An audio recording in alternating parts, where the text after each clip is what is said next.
All right, I got a little situation for you guys. Picture this. You're in school and you got a few weeks until you have like a project due, some sort of paper, whatever it is. But you got a few weeks, that's plenty of time, right? But somehow you managed to wait weeks without doing anything, and now it's the day before and you got a crunch. Does that sound familiar? Because I'm pretty sure that's happened to everybody at least once, if not every single time. And that's the entire essence and spirit of a game jam. You give yourself X amount of time to build a game from start to finish, and it's gonna be ugly.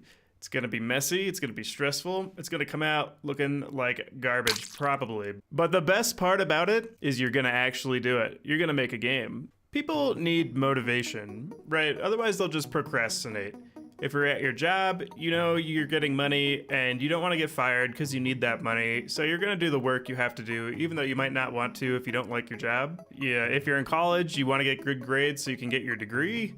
And if you're younger, like in high school or middle school or something, you want to get good grades so you can get to a good college, or maybe so your parents don't yell at you, whatever it is. You have some motivator, right? So if it's already your job to make video games, you don't really need the motivator there so much.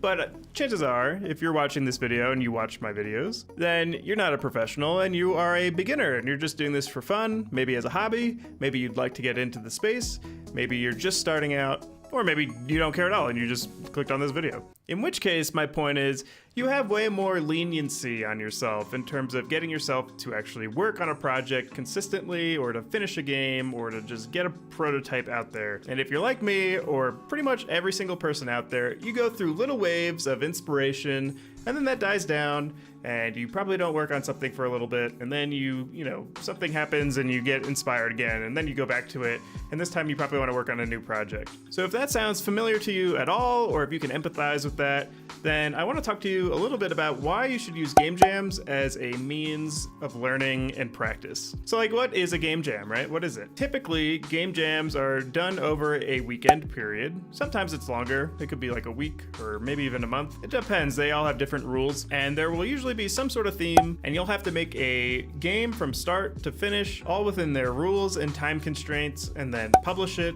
for people to review and play your game. And so you're basically dedicating a weekend of your life just to work on this game 24/7 as much as possible. It's a lot of work, it's a lot of stress, and it is without a doubt the biggest accelerator in my learning when I was just starting out, 100%.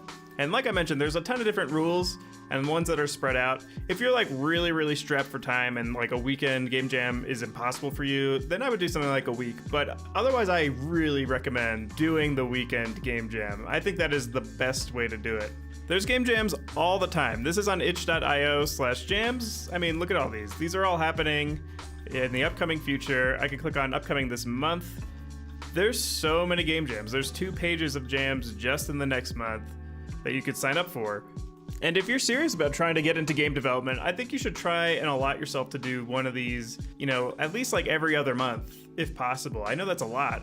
I would do it more if you can. And I'll tell you why. We're talking about the motivator here. Unless you're like ultra disciplined in how you're practicing every day, like with game development, and if you're more experienced, like you've been doing this a long time, you probably don't need to be doing this. I'm talking about when you're first ramping up and you're trying to get better quickly. Unless you're a full-time game developer every day, even an indie developer, and your livelihood depends like on you finishing your game and making money or something, like that's the ultimate motivator.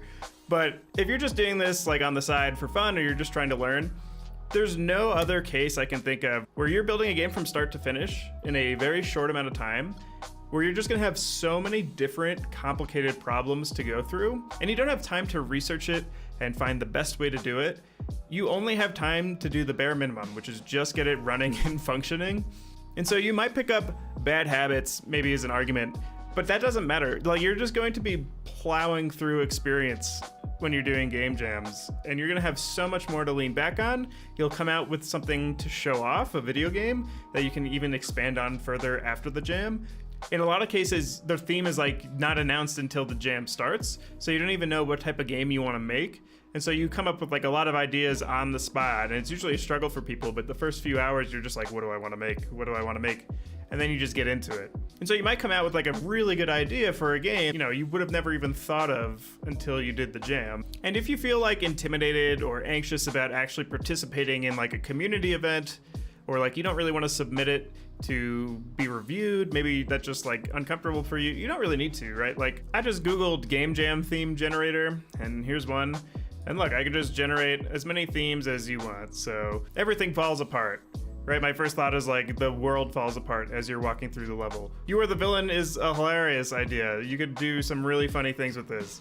Here's another one. The more you use it, the worse it gets, right? You can design a game completely around diminishing returns. Maybe your first thought goes to something like weapon durability, or maybe it refers to like a skill or power-up system where the more of a power-up you have, the worse it actually is. In most of the game jams, you don't actually have to stick to the theme. You get points for doing so, but they're really just there to be thought starters. And so what I suggest is if you don't even want to be a part of a game jam, you can just go to this, or even if you're just struggling to think of a game idea, go to like this game jam theme generator and just go through some. You might surprise yourself with what you come up with because you'll have to consider gameplay that you never would have wanted to make organically. Like you just would have never thought of it because that's not like the type of game you wanted to make.